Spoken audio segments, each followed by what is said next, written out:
We see a situation where, I, as a Brixtonian, feel comfortable in Brixton, not because I have conquered Brixton, but because Brixton has become a better place for everybody to live.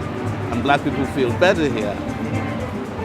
The large number of black people makes you feel better. Even though I know that when I moved into Brixton, very few people appreciated the fact that in spite of the reputation of Brixton as a black place, the black people were not in the majority. At that time. At that time. Yeah. And they are not now. They are around the station, in the market they are. Come 8 o'clock, 9 o'clock, you find out who the real people in Brixton are. Well, I can vouch for that one. In being up and down here at certain times. So it's a very interesting development. So do you think that a national African People's Parliament has a place now in terms of us coming together? I don't know about Parliament. Well, forget the label then. An institution then that we... Well, we've always worked at it. We have always had some form of assembly. There was a Pan-African Union. A lot of the politicians of the 60s and the 70s all passed through this African Union, Black People's Movement. Beginning at 1945, Manchester was a big Pan-African Congress. There's always been that kind of fraternity and the spirit of it, even if it is not real. As a kind of formal arrangement. You see, the need to have that sort of thing is provoked by the injustice in the system. So what it does is that once you push the system and you get your demands met, then the organization loses its momentum because you've got what you want, which is get justice within the system. We want to live as equals within the society. So but currently we're not. I mean, patently we're not equal. And I would disagree and say because in a situation where I think we pushed. We got a few things in. Yes, but then I think that's piecemeal in that we have a situation now where you're certainly talking about equality or being equal. How can you be equal to somebody who ultimately we are dependent on for everything? Everything I can think of, we cannot independently supply as a citizen here.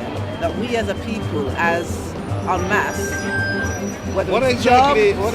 well, whether it's jobs or our health, whatever you care to mention, we don't have control in any way. You or fall a say. ill and you can't get treatment. The treatment that we get, I know that as then as a black woman, within using maternity services, we fare worst within that system. What of your entitlement within the National Health Service? We have the same entitlement, but the practice of that, the delivery of that, the actual outcomes from that are not good for us. You haven't had time convincing me on that. I mean, if you go to your GP, the statistics speak for themselves. You go to your GP, does your GP infant mortality amongst does your GP treat you differently? Actually, yes. How? In terms of, and I could speak for that personally, in terms of the types of treatment, just from a mental health perspective then, how many of us, for the most part, talking therapy is then called to do.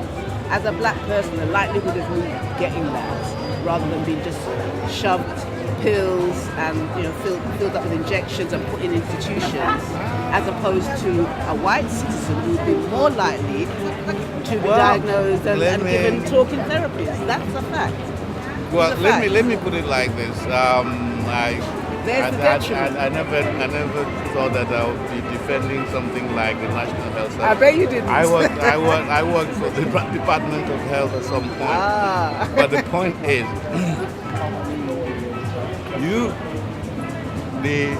the system in this country has been going through systematic overhauling. And the most critical part about it is that at any point where it fails you, you can stand up and say, what's done to me is right. And that is a very important process that was not even introduced by Labour. Guess who introduced it? Mrs. Thatcher. Your right to say, no, I have not been treated properly is there.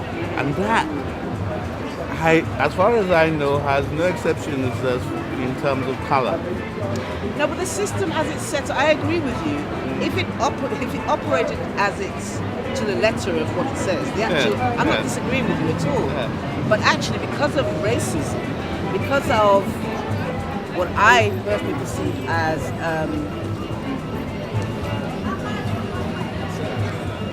what's the word for it now? Because of racism and you know something? I am a Nigerian, and the word racism does not.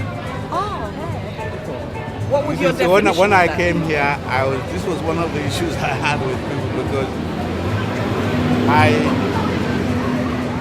I considered racist attitude as stupid.